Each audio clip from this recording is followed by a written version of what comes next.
think in entrepreneurial mindset, you have to be comfortable with incomplete information.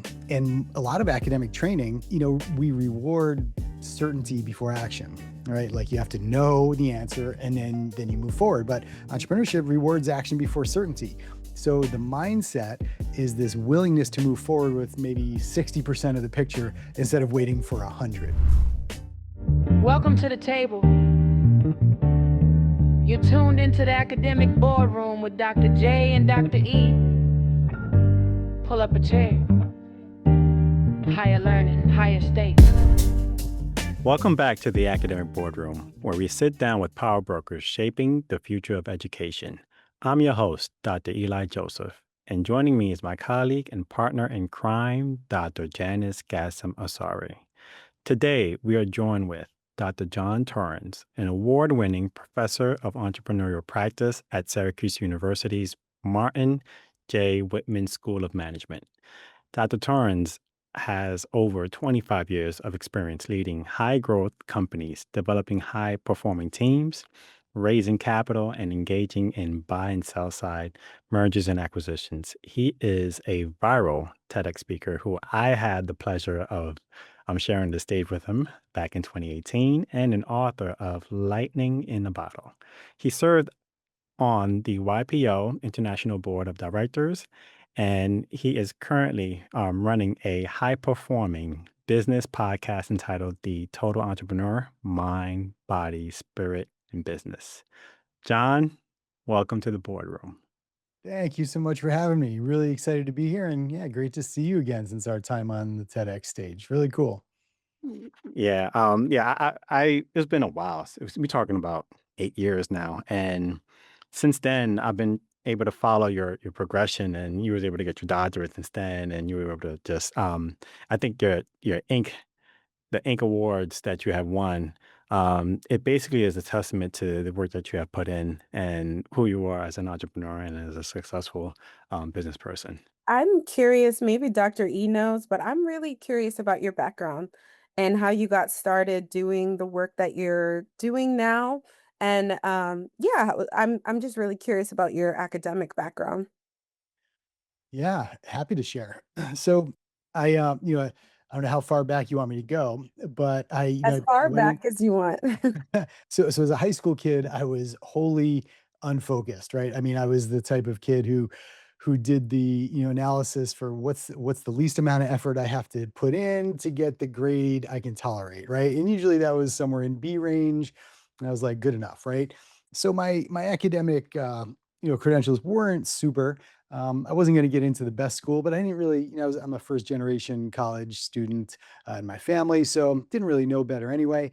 But I was a pretty good musician as a sax player. So I auditioned for a few music schools, got into Potsdam, SUNY Potsdam's Crane School of Music, and thought I was, good to go. Actually, before I did that, I had auditioned for the Army band because I didn't know if I wanted to go to school or not. But my mother pleaded with me not to go into the Army because she had brothers, or not brothers, but uncles who had died in Korea. And I said, Mom, I'm going to be in the band. I don't think I'm actually going to be seeing much in the way of conflict, but she wasn't having it. So I auditioned for music school. And then, a couple months into music school, they have you go on a site visit to watch a music teacher in action. And I didn't really get it at the time I enrolled, but they were teaching me music education, how to be a music teacher. And I just thought I'd be a performer again, because I didn't really know any better, didn't have, a lot of conversations about college or university growing up. So, I went to watch this music teacher, and it was a fourth grade clarinet lesson. And I don't know if either of you have ever heard a fourth grader play the clarinet, let alone five of them in the same room. But I left that observation completely freaked out, convinced that I can't do this anymore. So the only course I was taking, in liberal arts was intro to psych, which I did pretty well at. So I changed majors from music to psychology, like with about that much thought. And when I was about to graduate, I realized there's not much you can do with an undergraduate degree in psychology except go to graduate school. So I applied to grad schools, got into Syracuse, but then they said, hey, during what would be your third year, we may close the program. We may not, but we wanted to tell you and disclose it. And if you want to, you can earn entry into any one of these other programs. So I chose speech language pathology instead of clinical psych because I liked linguistics and that kind of thing. And I became a speech language pathologist. Started a job right after that. Didn't really like it that much. And I just said, you know what, there's got to be more to life than just, working a job you don't like just for the income, even though I like the profession. So at that point, I quit my job and started my own little solo practice that grew, and that's how it started. And I was lucky to have a couple good friends who were business people, a couple good mentors. They helped me understand how to hire people because I realized my income was going to be limited to the number of hours in my day. So I wanted to hire other people. And then I got to a point where I was definitely out of my league because I'd never taken any business courses throughout my whole academic history. So it was then that I started taking doctoral. I started getting my doctoral degree in business. So business administration. And the cool part about that was every single course I took, you have a project to do, and I had a business already that was perfect experiential material for all my coursework. So it meshed really well, helped me grow the business, and it was just a series of very lucky accidents for me because I didn't have the strategic foresight or the planning. It just kind of happened along the way. So haphazardly, but very fortunate. So I'm curious, your business is in speech language pathology. Do you help Yeah. children or it's adults and kids or just adults? Yeah, so it started out doing both, right? I would contract it to nursing homes, and then I would do work with kids in a home health program. But then once I started adding employees, it made sense to focus on one because, like every meeting we had as a group or as a staff, we always focused on the kids. Everybody liked working on the young children. So, and we branched out way beyond speech. So we do speech therapy, physical therapy, occupational therapy, counseling, social work, special education, music therapy, all that kind of stuff. And we have outpatient clinics, we have home health programs, and we have integrated preschools. About 250 employees altogether, a couple locations. So, yeah, we do a little bit of everything, but it's almost all children birth to 5. It's interesting because when I was doing my doctorate in business, we were doing practicums. That's what you were describing earlier. We were doing practicums where we have a course, and then you have to do something that is tangible, that is applied to business. I was wondering, what are your thoughts on those who may be very hesitant in terms of business school? Because oftentimes you hear you're going to business school, but you're not learning from those who have businesses or companies. What are your thoughts on that? The better programs do, right? They have clinical faculty or professors of practice, which is the bucket that I fall into. And me and my professor of practice colleagues, one of the requirements is to maintain business interest, either stay active in business, in investments, in something, so we can bring that experience to the classroom. And then, of course, there's the academic side of the house, which is what everybody thinks of when they think of major universities, and they're amazing at what they do, and the professors of practice help translate their research into practical application for people starting companies. Yeah, I've heard it's funny that Dr. E brought that up because I actually just heard a recent dialogue taking place online where someone who I think she went to Wharton for her MBA, she was basically saying, as somebody who has an Ivy League MBA, she didn't think, and she has a business, she said she didn't think you needed to go to business school unless you were trying to become an entrepreneur. Is that what you're seeing with a lot of your students? Are they the students that are pursuing, maybe MBAs or maybe doctorates in business, do they want to run companies or do they see it as a pathway to just maybe move up in the business world? I think for the doctoral program, the PhD program, at least at Syracuse University, those people are heading down an academic path, right? They want to become tenure track professors, they want to publish and that sort of thing. In terms of the MBA, it's an ROI calculation, right? I mean, colleges are getting expensive, and our chancellor actually came out with a memo yesterday asking us to consider the question: Is college even worth it? And what are we doing as faculty to make sure it's worth it? So it's a really good question. Luckily, the Syracuse University MBA has one of the highest ROIs of any MBA that I think it was maybe Princeton Review or Bloomberg. I forget which rankings body did it, but our MBA has a good ROI.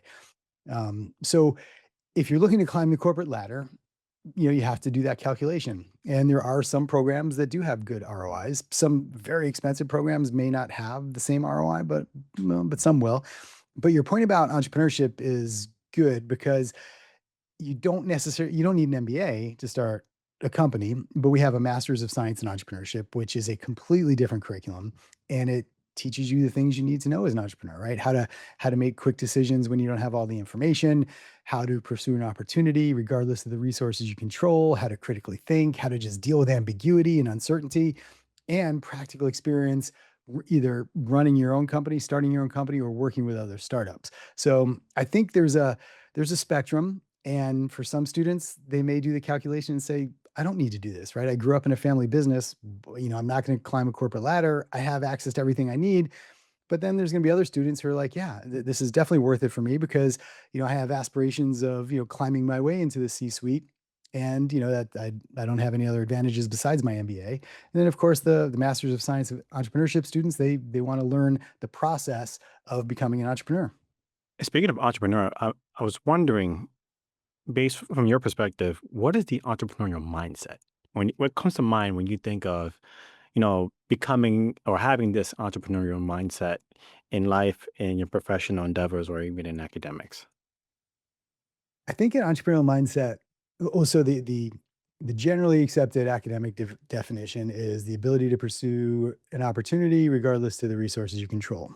So it's not about having a lot of money. It's not a lot about having a great idea. It's about opportunity pursuit, regardless of the resources you control. And that's kind of a liberating definition, really, right? But beyond that, I think you have to be comfortable with incomplete information. And a lot of academic training, we reward certainty before action, right? Like you have to know the answer and then you move forward. But entrepreneurship rewards action before certainty. So the mindset is this willingness to move forward with maybe 60% of the picture instead of waiting for 100, right? So I think that's probably a big part of it. Something you said made me remember this. The whole saying in Silicon Valley that you should move fast and break things. As far as like the entrepreneurial mindset, do you think that that's in today's day and age still a good way to pursue entrepreneurship and just like business in general? Is kind of like do the idea first or move very fast, be impulsive with your ideas, and then figure out the details later? It depends, right? It depends how you're wired. So some of the research that my department does into the link between ADHD and entrepreneurship would suggest that impulsivity is an advantage in the context of entrepreneurship. It definitely has disadvantages in life in general, but in the context of entrepreneurship, it can be highly functional. So I think when people say move fast and break things, I think you got to take that with a grain of salt. It's a fun saying, it's kind of cool, but there's got to be a little bit of thought or strategy in it, right? So impulsivity, as a really good example, when that's functional, it makes you look like you are pursuing opportunities really quickly. You're seeing things before other people. You're taking quick action. But when it's not functional, it looks like you're making rush decisions. You have no strategy. You're just throwing stuff at the wall and seeing what sticks. So it can cut both ways. So I think there has to be, a little bit of process or rigor behind it. But the truth is, you're never going to have all of the information you need. And I think a lot of people get stuck because they're waiting to be 100% sure. And especially because entrepreneurship is a fairly high risk endeavor. And especially if you're putting your own money on the line or the money of investors or even bankers on the line, you want to be as sure as possible. But the truth is, you're never going to be 100% sure. So you have to be able to mitigate risk, be comfortable with risk, and just take that action. So I think there's a happy medium, right? It's not just move fast and break things or wait till you're 100% sure. Like everything, it's probably somewhere in the middle.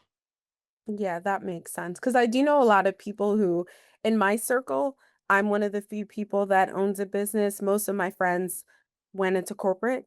So they'll ask me, should I take money out of my 401k to start this business or should I do this? And it's like the conditions, I think for a lot of people, they feel like have to be perfect. They're like, I need a logo, I need a name, I need this. And it's like those details to me aren't really important and aren't really what's going to help you make money. Right. I mean, yeah, there is you want a cohesive brand and I get that, right? But like is it slowing you down or is it distracting you from creating a minimal viable product or doing your market validation or testing or something? So if you're stuck on those things and you're not focusing on the things that are going to get you to market, then obviously that's problematic. Mhm. I was wondering, as far as, in this endeavor in podcasting is a whole different world. And lots of people have this idea of it's easy to, basically turn a mic on and just say whatever you got to say. But we know that it's hard.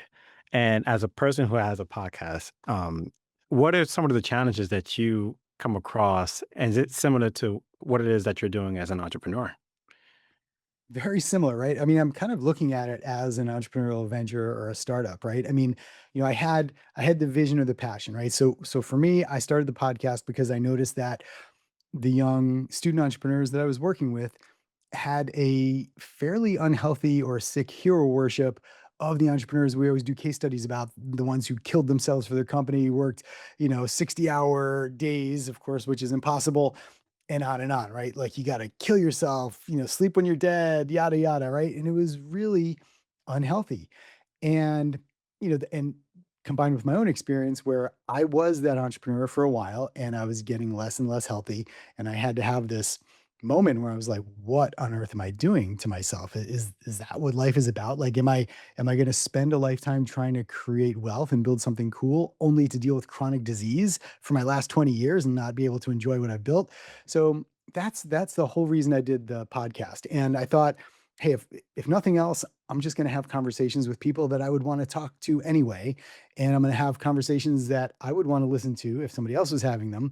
So that's how it started. And I had to lean on my own network at first, and now other people are starting to hear about it. So I'm getting incoming interest.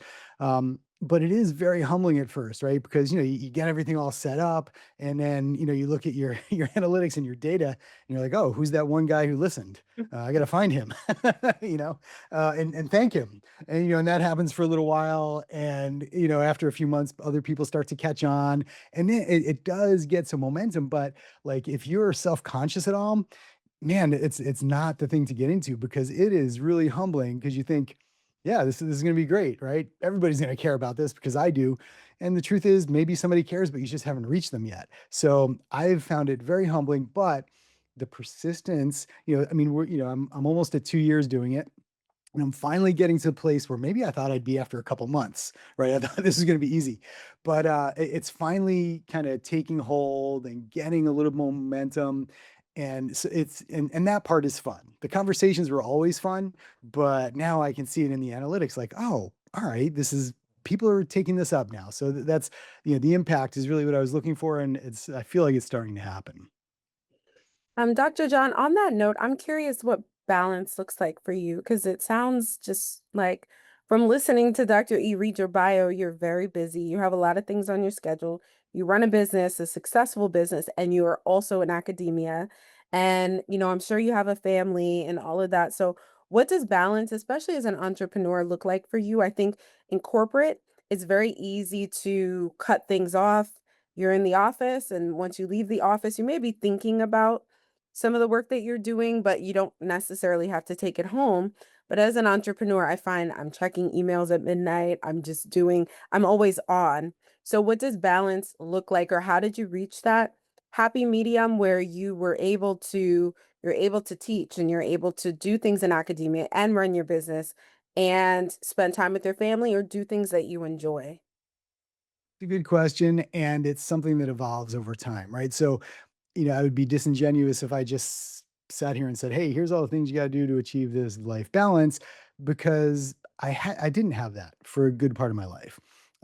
So I kind of view it in terms of seasons, right? Like if you look at any one day, you may not have what you would consider perfect balance, even a week, maybe even a month. But if you look at a longer period of time, do you generally have good balance, right? Because when you're starting a company, there are going to be times we've got to stay up late or you've got client meetings. You got to get up early to do something. Maybe you're running a little bit too hard. You're approaching burnout, but you've also got to recognize when that's happening because what I've learned is that the recovery is actually part of the work. And too many times people view that as softness or weakness if you prioritize sleep, or for example, right? Sleep when you're dead is is everybody's favorite, comment.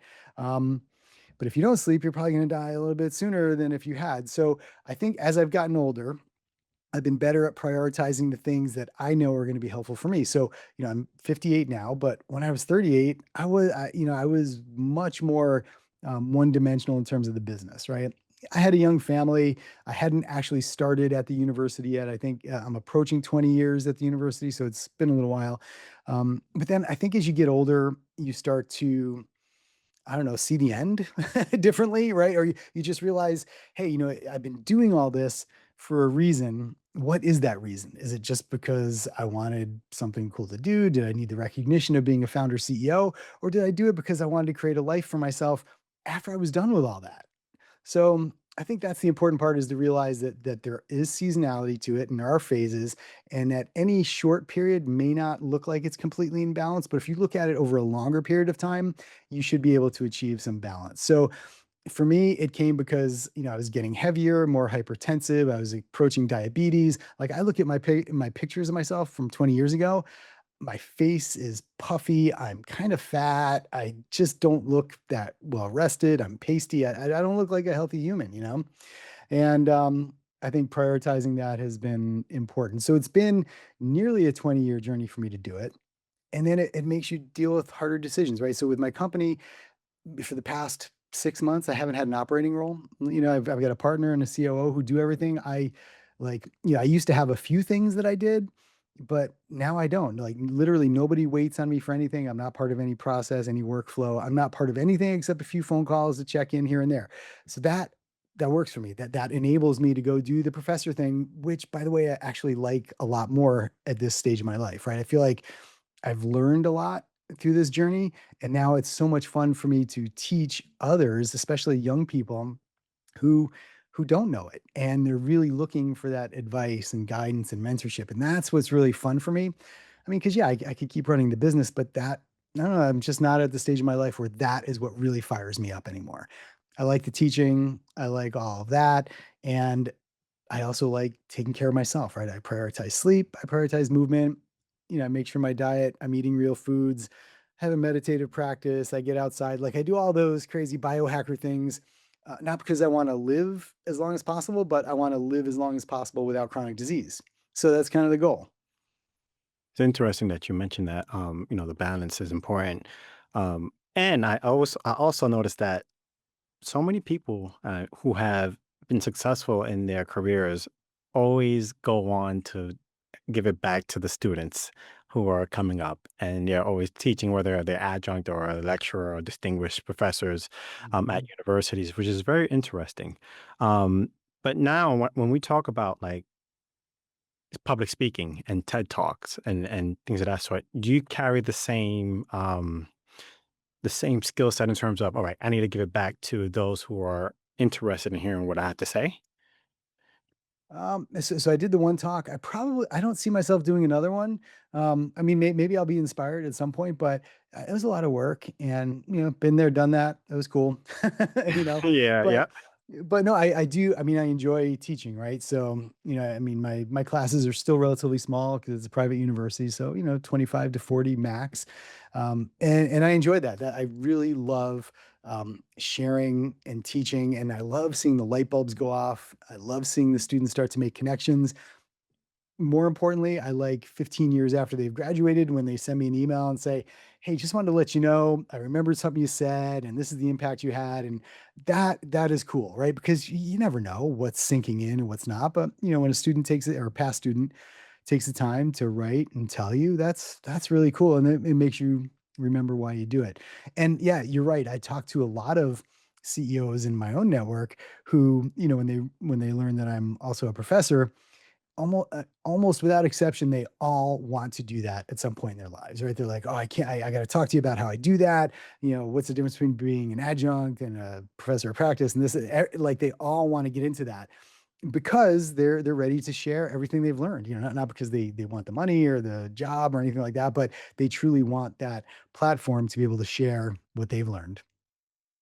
Dr. John, what are your thoughts on this idea that all of the kids who are in school now will have to eventually at some point own their own businesses or have their own businesses because of the way corporate is going? I've heard this argument being put forth that, corporate America, a lot of jobs are being taken by AI and, jobs aren't as secure as they were 20, 30, 40, 50 years ago. So entrepreneurship is really what these students that are coming out of school and college should be focused on. Do you agree with that and think everyone should be thinking about entrepreneurship? Or do you think that for some people, entrepreneurship and business ownership just might not be for them? I definitely agree that there are some people for whom entrepreneurship is not a reasonable path, either because they just don't have the makeup, they're too risk averse, they're perfectionist, whatever it is, right? So there are some people who should just get a job and take that security and safety. Having said that, I think what you're alluding to is that security and safety is slowly but surely eroding right in front of our eyes. So I think the vibe is that, hey, if I really want to, look out for myself, I've got to create my own situation, and I can't rely on somebody else because, after 20 years of dedication, they could just fire me with 2 weeks notice because they've got budget cuts or something, right? So, I agree that there is a move towards entrepreneurship, especially for that reason. And especially in the realm of the creator economy. So at Syracuse University, we launched the very first academic center for the creator economy, where we're actually taking students who are creators or who want to learn how to be creators, teaching them how to set it up as a business and getting into that. So that's been really fun. I've been a faculty member. I was on the committee. I'm actually teaching our first business course in the creator economy this coming fall. So I think that is turning a lot of students on, and they're like, hey, okay, this is, they might not be engineers, they might not have a lot of technical skills, but they have the ability to be creators, and there are people out there who want to hear from them. So that's been really fun. So yeah, I agree with what you're saying, but I also agree that there's still going to be room for human intelligence. You're right. No matter how good AI is, I mean, there's going to be room for human intelligence somewhere. I don't know. I can't predict, that far into the future, but I wouldn't say it's going to replace everything. But we are seeing a major productivity boost because of it. So yeah, I don't know where it's headed, but I know human intelligence is going to be important, and I know students are leaning into entrepreneurship because of that. Yeah, it's interesting you say that because I noticed that not everyone necessarily wants to be a business owner, but a lot of people, I mean, especially young people, all want to be creators or influencers. Yeah. And it's like when you are a creator or an influencer, essentially you have your own brand and Yeah. most of them have to end up developing their own businesses. So I think people, when they think of businesses, they think of like a high powered CEO running a Mhm. company. But it's like if you're a YouTuber, for example, and you're making money, you have to have your own, business sort of setup. So Yeah. it's really interesting to think about and to see the way that the world is sort of moving. That sounds really interesting. I'm sure there's a lot of interest from the students Yeah. regarding this new program at Syracuse because everyone wants to be, I think they asked the Gen Z and maybe Gen Alpha, like, what do they want to be? And at the top of all of their lists is always like, I want to be an influencer or creative, versus like 30 years ago, I don't know what people were saying, maybe doctors and lawyers and firefighters. Right, yeah, yeah, firemen, yeah, Yeah. exactly. Yeah, and I think it's nice too because, yeah, as an influencer, creator, whatever, you don't necessarily have to have an enormous payroll. Yeah, you have to have, contractors and people to help you with like video editing, audio editing, guest outreach, whatever. But you don't need, a huge team. You don't need a lot of payroll, so it de-risks it a little bit. But on the other side of that coin, what we've seen in higher ed recently is a move towards students with higher anxiety, feeling less connected, things like that. And businesses in the creator economy are super difficult for students because it creates anxiety, right? Because you post something as a Mhm. creator, Every 5 minutes you're looking and refreshing how many people liked it, how many followers did I get from it, am I going to monetize? So there is, there's pluses and minuses to it, right? On the plus side, you don't have to worry about this gigantic organization. You have to rent a 10,000 square foot warehouse. You don't have to have a $250,000 payroll every month. You have to worry about hiring and firing people, building a team, on and on. But on the other side, it's going to lean to more anxiety if you don't manage it well. So I think it's been an interesting dynamic to watch, and which is another reason I really am excited for my podcast, specifically for creator economy entrepreneurs. Yeah, I think that's a good point where it's like it can be very anxiety inducing where if you run like I'm sure when you started your business, maybe you were looking at other similar businesses, but you didn't have access to like those same metrics of how many Right. people viewed this, how many people liked it, what partnerships are they getting. So there wasn't that like comparison aspect of it. Whereas with the creator economy, it can be very, like you It's said, right there. Yeah. anxiety. Yeah, it's Yeah. like, well, why didn't I get this much visibility, or what? I'm not getting these brand deals, and it can be discouraging. Yeah. And the paradox is that, the being a creator is rewarded by authenticity and vulnerability. But a lot of people don't wanna do that because they're like, "What are people gonna think or say?" Right? So it's a funny paradox. And yeah, there's a lot there. And, so we've got an academic side for the Center for the Creator Economy that's researching these types of issues. And then, of course, we got the practical side, which is, helping students who are we've got students at the university making tens of thousands of dollars a month from their various channels. It's really quite That's what amazing. I was gonna ask you. Like, who is are part of the faculty members in this program creators themselves? Yeah, so we do have a few, although so I'm leaning into it really heavily because I'm like, look, if I'm going to be teaching these students, I feel like I should walk that path. And, not just teach it from, way up here. Like, when I'm teaching entrepreneurship, I'm teaching it from a place of having been there, done that, had exits, done M&A, done all the things. When I'm teaching the creator economy course, like I'm in it at the moment, like I'm doing it and I'm getting the bumps and bruises, and it's very, the pain is very acute for me, right? Like we talked about, how many viewers on, like for a long time, I resisted putting my podcast on YouTube because people could see how many people looked at it, right? Versus the audio, which does better. Most people consume by audio, but at least you Yeah. can't see how many people were or weren't, right? And now I'm like, all right, I'm over it. It doesn't matter. I know shorts do better than the long form. That's fine. We lean into that. But just having that acute pain right alongside the students has been really valuable for me in creating the course I'm teaching. So it's that has been interesting. It's Mhm. interesting because when we started, obviously 3 months ago, my focus was not numbers. I think I spoke to Dr. J plenty of times when it comes to this podcast and this network that we're building. It was never about numbers to me. It was always about quality. If I can consistently bring in someone that I can talk to who's pretty cool, who's very knowledgeable and successful, then something is working. Right. And the numbers can take care of itself later on down the line. It's funny Yeah. because yesterday was our most successful day to date in terms of viewership and vanity metrics. But I focus on quality. And I think that's something that I think you can carry on with, you know, the experience that you're actually getting within your podcast onto the student at the creator program at It's Syracuse. so hard because the creator I feel like creators care about and brands care about numbers. So it's, like, so difficult because the brands wanna see you're doing numbers, but at the same time, I think you could be a smaller just like, I'm sure Dr. John can speak to this, these micro influencers. I think that there are people I saw a story about a woman who had millions of followers but couldn't sell T-shirts. So, like, having those millions of followers doesn't necessarily translate into people thinking you're authentic and people wanting to buy from you. But you could have like 10,000 followers and they're very engaged and they want to see. So I do agree, Dr. E, that like I think there's so much focus on that. And I think these young people, that's what really enamors them. They're like, wow, millions of followers, millions of views. I can do that too. And it's like, what is the impact you're making? Because yeah, you could get a lot of followers, get brand deals, but like, does it feel impactful? And I don't know, I guess it depends on the person. Mhm. Yeah. Well, I think you've always got to start with the quality piece, right? Because the vanity metrics just won't follow. Yeah. unless you've got quality. But what I've learned is it takes a lot longer than you might envision when you start, right? Yeah. I mean, and yeah, I don't pay to promote any episodes, I don't pay people to come on and, that kind of thing.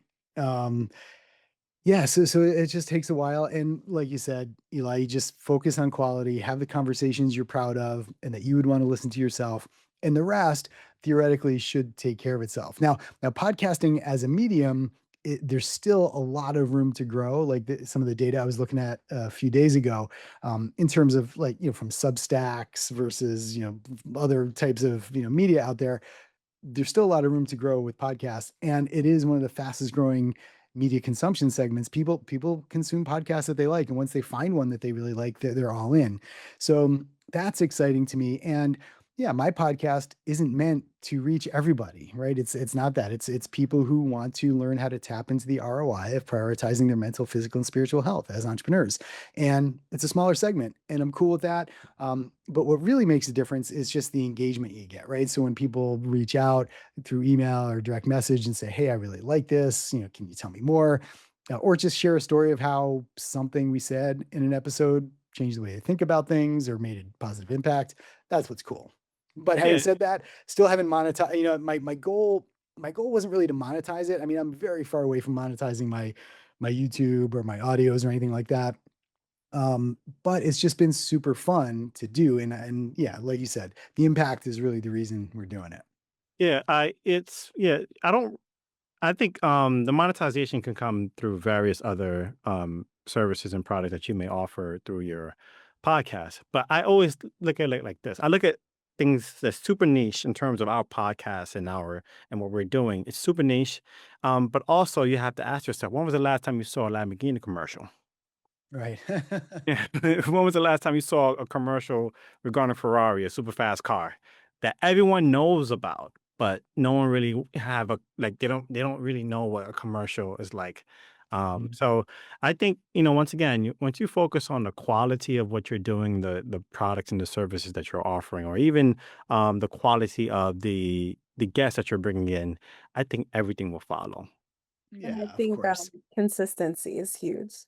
I think for Yeah. me as a entrepreneur, what I've learned, it's been hard, is like consistency. I'm curious, Dr. John, what advice do you have for listeners who may be students, exiting, or, who just recently graduated from their programs, or maybe somebody in a completely different field or domain who wants to pivot into entrepreneurship, or maybe someone who wants to turn a side hustle into their full-time gig? What advice would you have for how you should approach starting a business, especially in this day and age where AI can really help you, but it can also be, um, hurtful in some ways to your business? So, what advice would you have for someone who wants to start a business? Yeah. So, using AI has a great place, right? But if you're using AI to write your business plan, it's so glaringly obvious and it's really bad. It's kind of this, regression to the mean, right? Because it takes everything that's out there and gives you the most mediocre output, right? So it's never going to be great. You have to massage it yourself. But beyond that, are you solving a problem for anybody, right? Nobody really cares about your thing, your product, your service, the cool invention you've got. Nobody cares until they can use it to solve a problem that they have. So too many entrepreneurs that I see fall in love with the thing and they don't fall in love with the problem and solving the problem, right? Because if you start with the thing, you've got to find a problem that your thing can solve. But if you start with the problem, you avail yourself to possibly hundreds of things you could provide. So I think that's really the most important part. And the other part, we alluded to it earlier, is that there's never going to be a perfect time, right? You could always wait another year to have more money or more contacts or till your kids go to school or whatever the excuses you want. But that's really just procrastination in disguise, right? You're just there's no perfect time ever. So go for it. The other thing is, entrepreneurs aren't necessarily wild risk takers, but they're really good risk mitigators. So the thing that's always worked for me and for the people I coach and mentor and teach is understand what your worst case scenario is if you start this company, and then think about, can you live with that?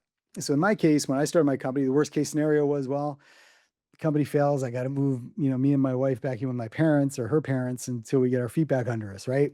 And I thought, yeah, that would really suck.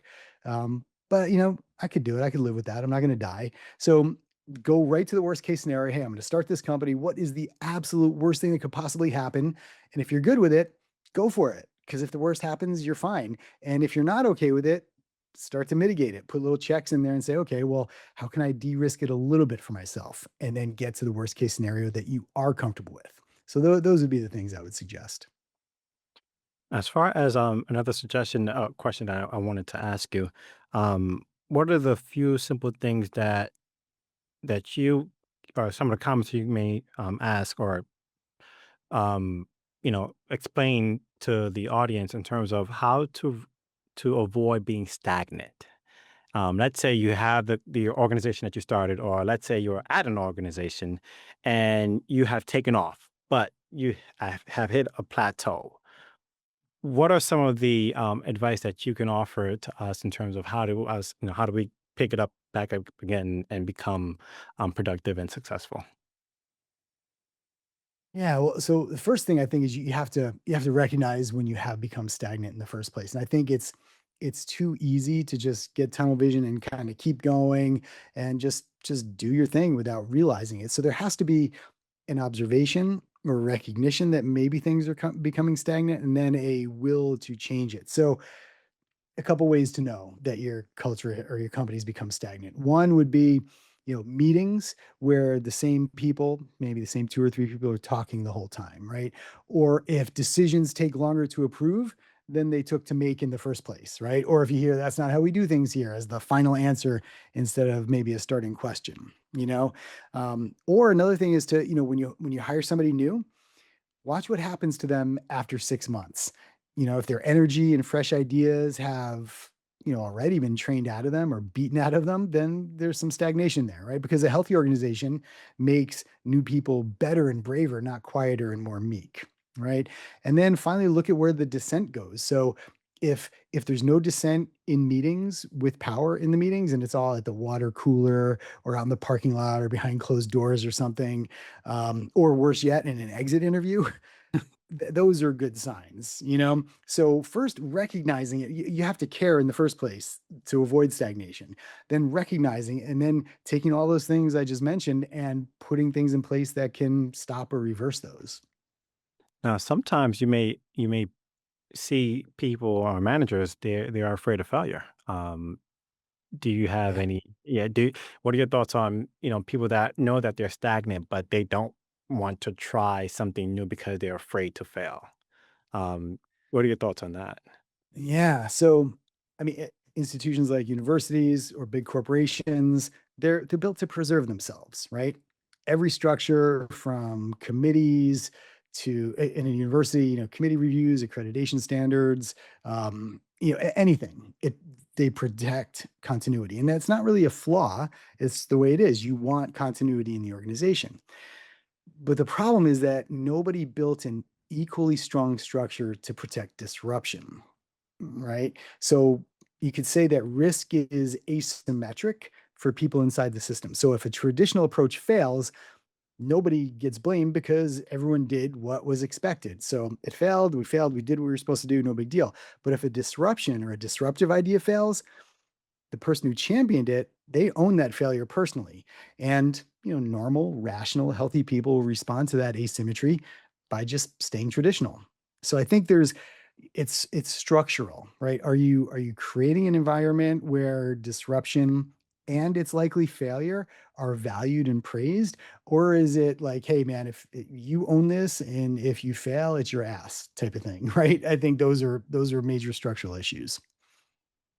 Yeah, I'm curious, kind of along those, well, not really along those lines, a little bit of a pivot. What has marketing looked like for you? Because I think in the age of AI, and just social media, everybody markets their business online. But I feel like for you, as somebody who's had a company, who's an OG, who maybe knows about or was using other marketing strategies, and this is before AI was really a thing. What do you recommend as far as marketing your business? And I ask this because there's been a discussion online about people using AI flyers, right? It's very easy to recognize AI generated flyers now, and I think it really turns people Mhm. off when they see AI generated flyers or even content. I think it's easier now to see when ChatGPT wrote something. Yeah. It's like, okay, this is like ChatGPT, content on somebody's website, for example, or on their social media, when you create Mhm. posts to market the business. But what do you think? And maybe it's a question of what the product actually is. But from Mhm. your vantage point, what do you think are some of the best ways to market your business in this current age that we live in now, where AI is a thing, social media is a thing? Do you lean more toward like word of mouth? How do you like market your business? And I know you're a little bit removed from it now, and maybe the COO is somebody who does more of the operations, but like how do you get people to find out about your business, for example? Yeah, well, so we're really lucky in that we don't spend a penny on marketing or advertising, only because unfortunately our services are in such high demand because there are more and more kids identified with disabilities lately. So of 600 kids, so we don't advertise or market. We sink those dollars instead into staff development, continuing education, being current with techniques and things like that. But for the young entrepreneurs that I mentor, coach, teach, a lot of it, they're just moving towards digital because, it's very formulaic, right? You spend X, you get Y impressions and then Z conversions. Very easy to manage that kind of investment, right? Now, as long as you've got your message dialed in and you know who your segment is and you know who you're serving these ads to, it becomes relatively easy at that point. And beyond just the organic growth, right? Like just making sure you're being consistent on the platforms that matter. So I did an experiment as part of my, creator economy course. I could not care less about TikTok, right? Until February when I thought, all right, I'm gonna do a little experiment here. So I started with zero followers, really nothing to say. I started posting 3 times a day, every day since February. And I wanted to see how many followers I can get after a month, after 2 months, and so on. So now it's been 5.5 months and I've got almost 6,000. Actually, I may have 6,000 followers now. Um, but it's that first thousand took almost 4 months and then it kind of started to grow exponentially. So I think organic and like just being that voice and talking about whatever it is you're selling or the problem you're solving is really important because people engage that way, right? They want to trust you, they want to know you.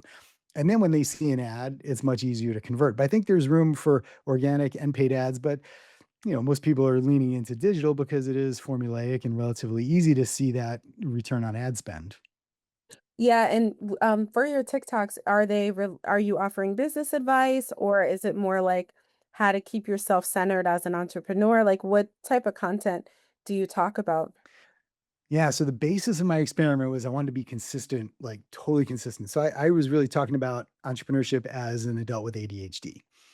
So it's a little bit about, just holistic health. I do focus on making sure you have a healthy mind, body, spirit. So that way your ADHD symptoms are managed.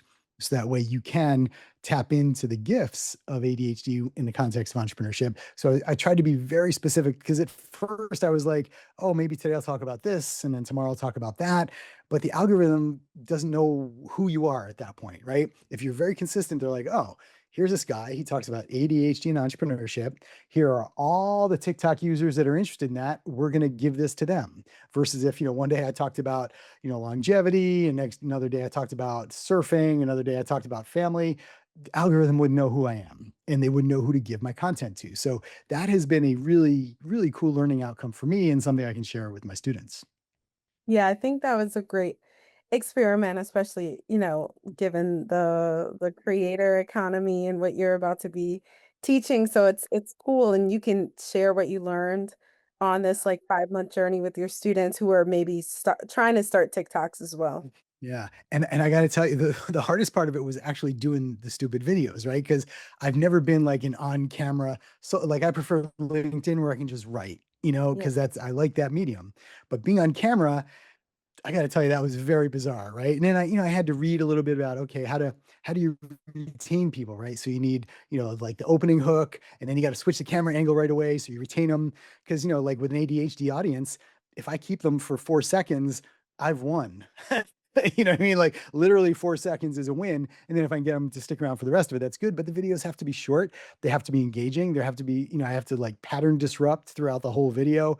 So there's a lot of learning, and it is fun once you get into it. And doing the 3 times a day consistently every day just got rid of my perfectionism thing, right? Because before, when I would do a video, I would spend more time editing it than I would do recording it, and then I would never put it out there because it wasn't quite right or it wasn't perfect, or like viewing it from an academic lens. Oh well, somebody's going to have a problem with this, and this wouldn't pass peer review or whatever. But it's freaking TikTok, right? It's not a peer reviewed journal. It's just a place to get information out there. And by the way, people will probably watch for maybe 11 seconds.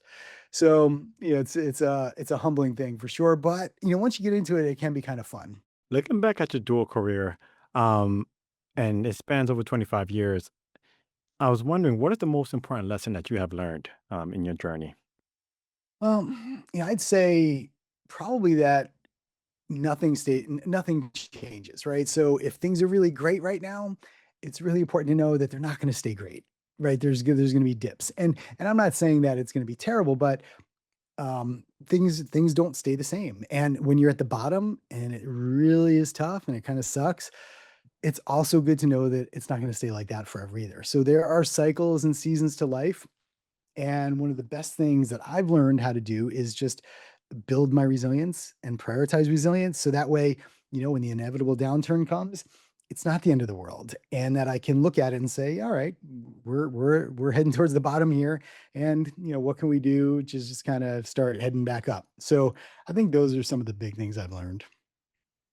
I love that. I think that that's great advice, especially for anyone listening whose business isn't doing well during these times. I think that's really encouraging advice to remember that no condition is forever. I Yeah. think maybe this will be the last question here, the second to last. But I'm curious, when you mentioned building your resilience, what does that look like for you, or how do you, are there specific actions or behaviors you engage in to build your resilience? Maybe somebody listening is greatly affected by like the ebbs and flows of life. So what does that look Mhm. like for you building your resilience? So I'm a little bit of a nut when it comes to this, right? So I have jumped in with both feet to this whole biohacking movement. I'll try to keep it short though. So the biggest thing, pillar number one, without question, is prioritizing sleep.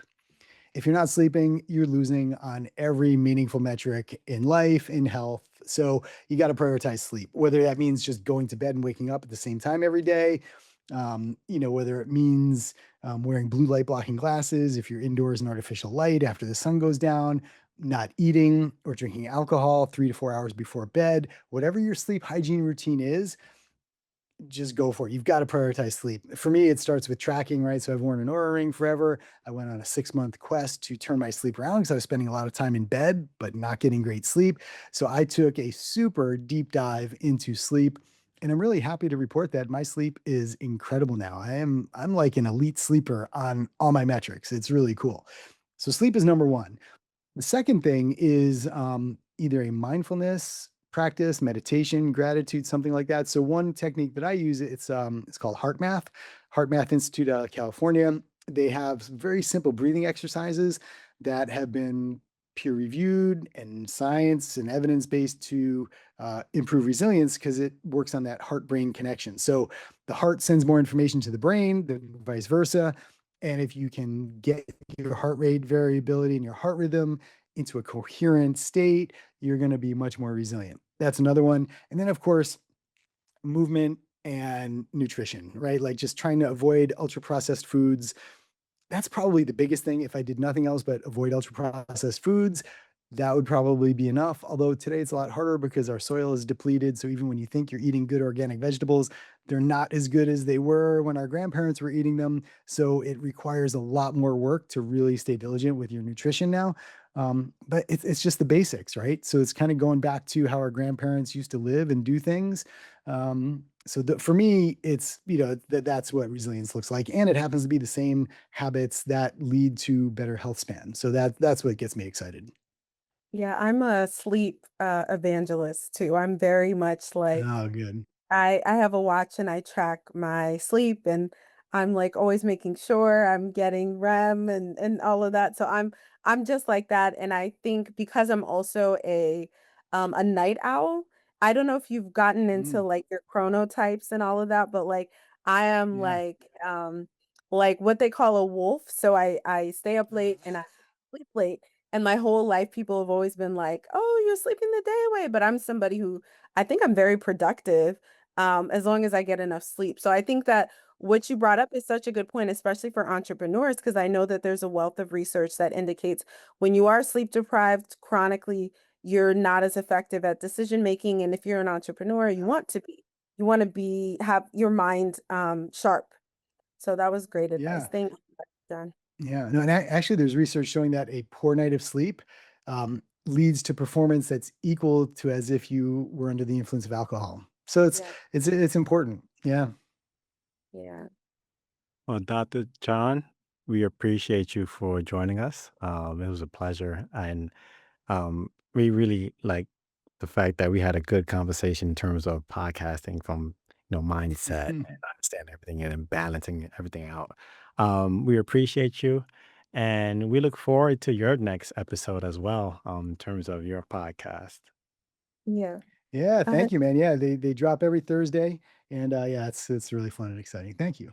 Yeah, thank you for joining us, Dr. John. I'm sure a lot of the listeners will get so much value from this episode. So thank you for all your insights. It was my pleasure. Thanks for having me. No problem. This is the boardroom, and we are signing out right now. We got the mind of a scholar and a business-minded soul.